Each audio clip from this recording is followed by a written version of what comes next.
નમસ્કાર, હું ખેતસિંહ ગજરા ચાણક્ય ન્યૂઝ એજન્સીમાં આપનું સ્વાગત કરું છું. ઘણા દિવસ પછી મળ્યા ત્યારે એક સારો ટોપિક હાથમાં આવ્યો છે.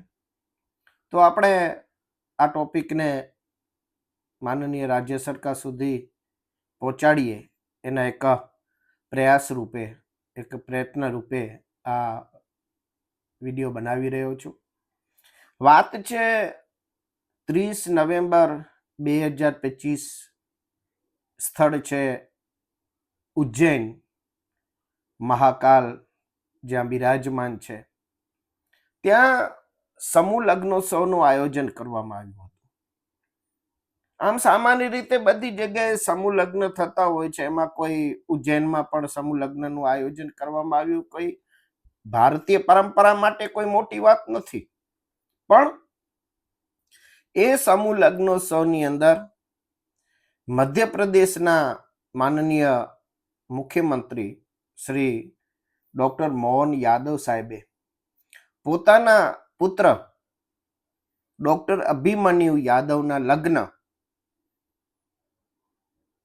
ડોક્ટર ઈશિતા યાદવ સાથે કર્યા.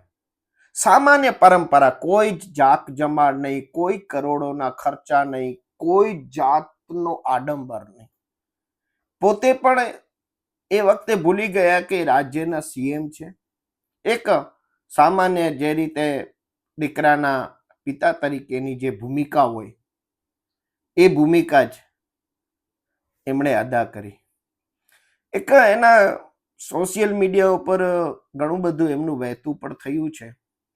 અને આ જે ફોટો જોઈ રહ્યા છો, એ ફોટાની અંદર પણ એક બહુ જ સારું ચિત્ર છે કે નવદંપતીને બાબા રામદેવજી મહારાજ, ધીરેન શાસ્ત્રીજી, ડોક્ટર મોહન યાદવ સાહેબ, એની પાલામ એમનું જે મંત્રીમંડળ છે, એમના અન્ય મંત્રીશ્રીઓ, અધિકારીશ્રીઓ આશીર્વાદ પાઠવી રહ્યા છે. અને એના બેકગ્રાઉન્ડની અંદર શિવ પાર્વતી તમામને નવદંપતીઓને આશીર્વાદ પાઠવી રહ્યા છે. આ એક પ્રસંગને ગુજરાતની અંદર સમૂહ લગ્નો બધી સમાજોમાં થાય છે. આ કોઈ ગુજરાત માટે સમૂહ લગ્નોત્સવ એ નવી વાત નથી, એ સમાજ લેવલે થતા હોય છે. તો આ પ્રસંગમાંથી પ્રેરણા લઈ અને મારી રાજ્ય સરકારશ્રીને, માનનીય મુખ્યમંત્રીશ્રીને અને કેબિનેટને વિનંતી છે કે આગામી વૈશાખ માસમાં, આપણે ગુજરાતની અંદર સામાન્ય રીતે વૈશાખ માસમાં બહુ મોટો લગ્નગાળો હોય છે અને મોટા ભાગના સમૂહ લગ્ન ત્યારે થતા હોય છે. તો રાજ્ય સરકાર એનું આયોજન કરે.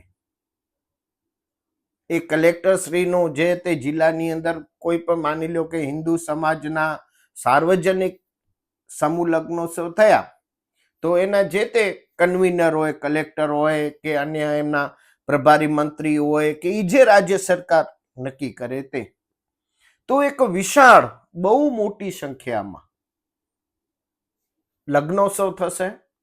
સમાજના નબળા વર્ગના લોકો જે અત્યારે દેખાદેખીની અંદર એટલા બધા ખર્ચા કરી નાખે છે, હા, પછી પાછળ છે ને બહુ ત્રાણ પડી જાય છે. આ ભેગા કરવાની પછી નાની વાત નથી કાંઈ. ત્યારે તો ઠીક છે, હાલો બધું કરતા થઈ જાય છે, હા, પાછળ બહુ લાંબો ચાલે છે એનો. તો રાજ્ય સરકાર એમનું આયોજન કરે, રાજ્ય સરકાર એવી યોજના બનાવે કે આ સમૂહ લગ્નની અંદર તમામ સમાજોના સમૂહ લગ્ન થાય. હિન્દુ સમાજના બી થાય, મુસ્લિમ સમાજના બી થાય. એમાં સમૂહ શાદી હોય છે, હિન્દુમાં સમૂહ લગ્ન હોય છે.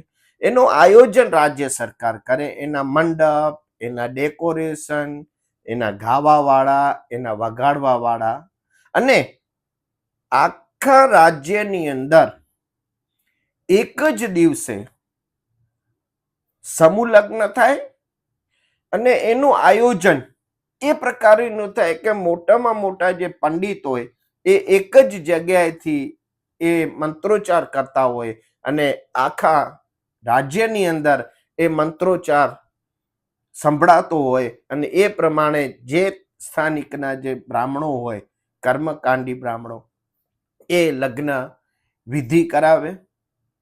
એક મોટો એક સામાજિક માહોલ બનશે, સમરસતાનું એક મોટું ઉદાહરણ બનશે. આ બહુ મોટું ઉદાહરણ બનશે અને એની એટલી સમાજની અંદર મોટી અસર પડશે અને રાજ્ય સરકારને પણ કાંઈક સમાજ માટે કર્યાનો એક સંતોષ થશે.